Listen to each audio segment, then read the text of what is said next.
Our maybe good luck charm, if you will. Now, in case you missed it, last week we interviewed Sebastian Bourdais right here on The Blend, and we ended our interview with him by asking what it would take for him to come back and visit us this week, knowing full well that the winner was going to be on our show from this past weekend's Firestone Grand Prix of St. Pete. Take a look.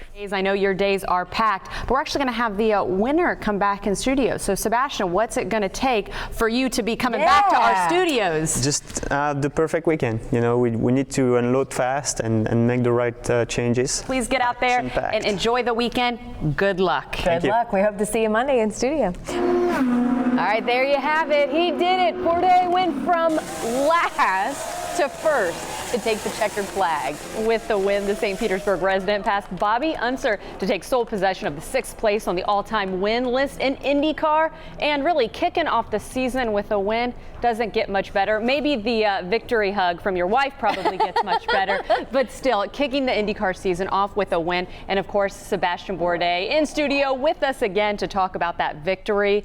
Always an interesting race, especially starting at the end, going ahead, taking the flag. Talk about starting the season off with a win. What advantage does that give you? Well, we're in the lead of the championship, so that's not a bad thing. And it's just been a bit of a roller coaster ride. We started in P1, first free practice, not so great, bounced off, and really from there at the top 5 car the whole weekend. And then I made a big mistake in qualifying, locked up, and hit the tire barrier at the start of my first qualifying lap.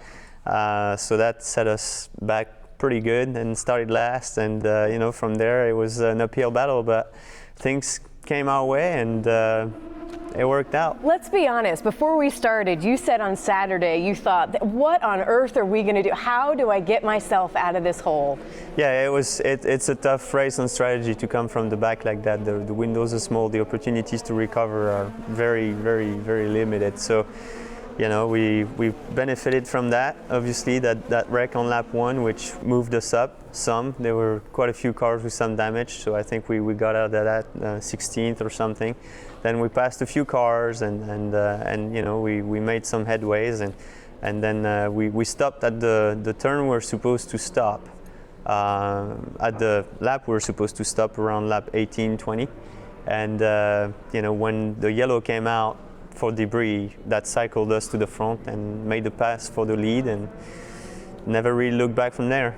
I was going to bring up the yellows, actually. Took advantage of some of the cars even pitting during the yellows. With that said, getting to know the St. Petersburg track a little bit better presents challenges. So how much was strategy versus getting back with your old team? We've got to touch on that again. Yeah, we had a fast car, you know, and that's what that new group, you know, around me gave me. You know, we had a quick car, and obviously we put it to use when we got to the front, and that showed. But we had to recover from that pretty big screw up of mine. So, he said it, we didn't. Yeah. Right? So yeah, I mean, it was a big team effort. The guys executed in pit stops after that, and you just, you know, when it finally happened, you know, it was a little overflowing on emotions. Well, and I want to dig more into that because, again, as we loved you, saw you hugging your wife there, right there at the end. I mean, what is this moment for you? And does it, I don't know, as you continue on, does it help with the pressure of saying, okay, I've already won one now, or do you go, uh-oh, now the bar's raised higher for the rest of the season? I think expectations from everybody around are going to be higher, obviously, but in the meantime, it's you know, we can only give our very best, and that's why I sold the program, you know, to my engineer. It's you know, let's just do the best we can and have fun with it.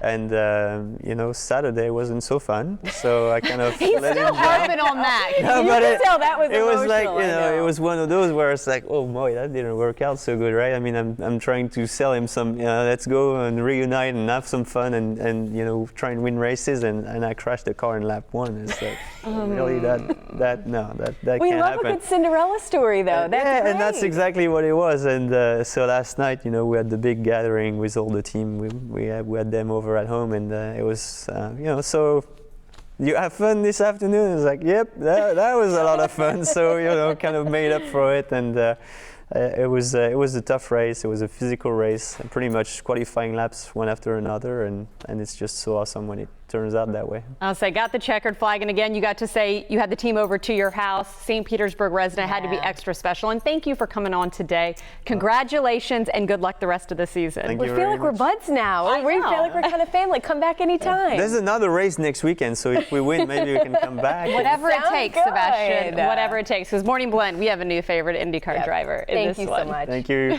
And it's